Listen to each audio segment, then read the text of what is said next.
এই সমস্ত বিতর্ক, এই সমস্ত পাবলিক পারসেপশন থাকবে অরিত্র অঙ্কন, কিন্তু একটা জিনিস তো মানে এটা একটা না, আমি পার্ডন মাই ওয়ার্ডস, মানে এটা একটা ন্যাকামো চলছে। মানে মমতা বন্দ্যোপাধ্যায় এবং তৃণমূল কংগ্রেসের অনেকে, আমি নাম ধরে বলছি, বিভিন্ন আইটি সেলের নেতারা, যারা ছোট নেতা কুচো নেতা, তারা এমন ভাব করছেন যে রাজ্য সরকারের কোনো ল্যাপস নেই, পুলিশের কোনো ল্যাপস নেই, আরজি কর মেডিকেল কলেজের অথরিটির কোনো ল্যাপস নেই, রাজ্য যিনি পুলিশ এবং স্বাস্থ্যটা চালান তার কোনো ল্যাপস নেই।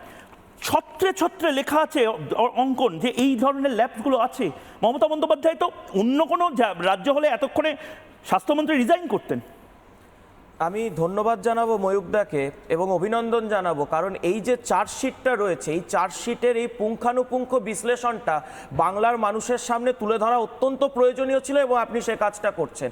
দেখুন, এই যে 174 পাতার যে এই যে অর্ডার কপি এবং তার সাথে যে চার্জশিটের কথাগুলো উল্লেখ রয়েছে, যে পোস্টমর্টেম রিপোর্টের কথা উল্লেখ রয়েছে, 10 পাতা জুড়ে রাজ্যের পুলিশি ব্যবস্থার ল্যাপসের বিরুদ্ধে রাজ্যের পুলিশ কিভাবে এই ইস্যুটাকে নিয়ে, এই সেন্সিটিভ মামলাটাকে নিয়ে ছিনিমিনি খেলেছে, সেই কথা কিন্তু মাননীয় বিচারপতি উল্লেখ করেছেন।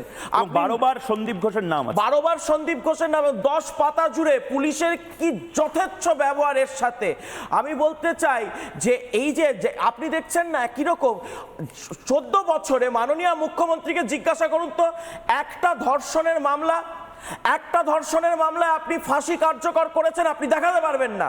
কিন্তু এই মামলায় আমার সঞ্জয়কে ফাঁসি দিতে হবে, সঞ্জয়কে ফাঁসি দিতে হবে। আসলে সঞ্জয়ের যতক্ষণ চলবে শ্বাস, মুখ্যমন্ত্রীর উঠবে না বিশ্বাস। এটাই হয়ে গেছে। কেন হয়ে গেছে? একটা পরিকল্পিতভাবে একটা প্রাতিষ্ঠানিক খুন এবং ধর্ষণ করা হয়েছে। আপনি বলুন তো, ওইখানে লেখা রয়েছে ওই আপনার অর্ডার কপিতে যে একটা পুয়ার ইনফ্রাস্ট্রাকচার, অর্থাৎ পরিকাঠামোর একদম ধূলিসাৎ, সেই ইনফ্রাস্ট্রাকচারে একটা পোস্টমর্টেম করা হচ্ছে যেখানে ডিএনএ কন্টামিনেটেড হচ্ছে। তাহলে সেই স্বাস্থ্য ব্যবস্থা, মুখ্যমন্ত্রী কোন স্বাস্থ্য ব্যবস্থার কথা বলছেন? যেখানে একটা আরজি করে পোস্টমর্টেমে হচ্ছে, এরকম একটা ক্রুশিয়াল মামলায় সেখানে ডিএনএ কন্টামিনেটেড হয়ে যাচ্ছে, একাধিক ডিএনএ মিলেমিশে যাচ্ছে।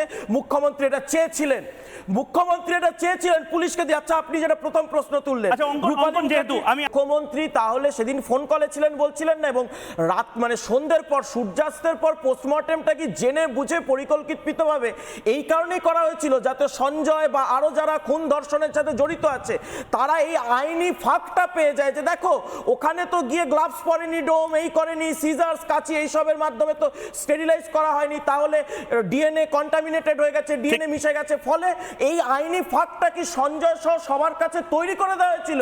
এবং ঠিক সেই জায়গা থেকে এইটাই তো মমতা বন্দ্যোপাধ্যায় করেছে। নানা ধরনের কন্টেন্ট দেখার জন্য লাইক করুন, শেয়ার করুন আমাদের ফেসবুক পেজ, সাবস্ক্রাইব করুন আমাদের ইউটিউব চ্যানেল। পাশাপাশি অন্যান্য ব্রেকিং নিউজের জন্য অবশ্যই চোখ রাখুন রিপাবলিক বাংলায়।